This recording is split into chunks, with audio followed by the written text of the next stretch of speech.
자, 과연 이번에 압도적인 다수를 차지한 민주당에서 첫 번째 국회의장은 누가 될 것인가? 바로 이 사람이 가장 유력한 후보로 거론이 되고 있죠. 화면으로 만나보시죠. 제가 위반한 것이 아니고요. 검찰총장이 저의 명을 거역한 것입니다. 장관의 말을 겸허히 들으면 좋게 지나갈 일을 세상 지휘랍시고 해가 지고 일을 더 꼬이게 만들었어요. 말 안 듣는 검찰총장 두고 일을 해본 적도 없고. 국회의장 도전하십니까? 도전이라기보다는 예. 지금의 그 선거 의미가 대통령을 강하게 심판하는 것도 있고 의회가 견제를 해야 된다 하는 것도 있고요. 예, 추미애 당선인 견제를 해야 된다라고 얘기했습니다. 자, 민주당에서 현재 6선 후보군으로는 추미애 전 장관과 조정식 사무총장이 있고요. 5선 후보군에도 이렇게 친명계 의원들이 많이 두루 포진해 있습니다. 이 중에 누가 될지 뭐 다선으로만 따지면 저 두 사람 중에 추미애, 조정식 중에 한 명이 되겠지만 5선 후보군 중에서도 나도 있다라고 얘기를 하고 있기 때문에 누가 결정이 될지는 모르겠습니다.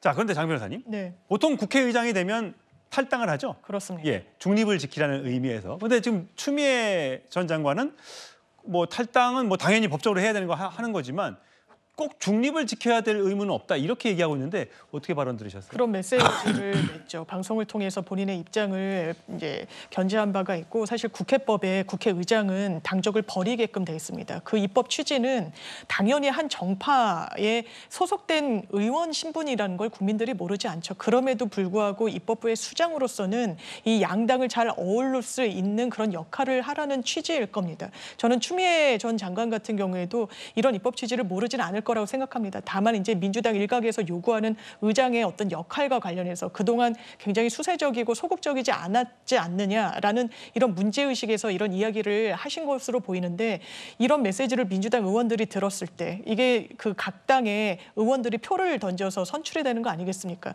그걸 부정적으로 인지할지 민주당 의원들이 이걸 긍정적으로 판단할지 한번 지켜봐야 될 것 같습니다. 예, 자, 추미애 국회의장에 대해서 엇갈리는 시선이라고 저 제목을 달아봤는데 추 전 장관이 국회의장이 된다면 초윤 갈등 재현될 가능성이 있다. 이재명 대표 갈등 프레임을 비껴갈 수 있다. 예, 추 전 장관은 럭비공 같다. 어디로 튈지 몰라 이 대표에게 득달할 게 없다라는 얘기도 나오고 있습니다. 자, 이재명 민주당 대표는 국회의장에 대해서 어제 이렇게 얘기했습니다. 들어보시죠. 국회의장은 책임성을 좀 강화해야 될 텐데 이번에도 이게 꽤 논란이 되긴 할 것 같아요. 누구를 의장으로 할 거냐. 민주당에서 배출된 의장이 왜 민주당 편을 안 들고. 이런 불만이 사실 상당히 좀 많았는데. 네, 이재명 대표조차도 민주당에서 배출될 의장인데 민주당 편을 안 들어서 불만이 사실 많았다. 이렇게 얘기한다면 국회의장 다음 이제 22대 초대 국회의장은 어떤 성격의 국회의장이 될지 대충 시청자 여러분들도 감을 잡으실 수 있을 것 같습니다.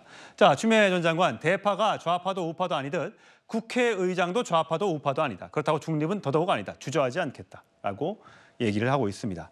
자, 협치, 영수회담 등등이 지금 추진되고 있는 상황에서 만약에 갈등의 소지가 있는 국회의장이 탄생했을 경우 22대 국회도 또 시끄럽지 않을까 걱정을 하시는 국민들도 많을 것 같습니다.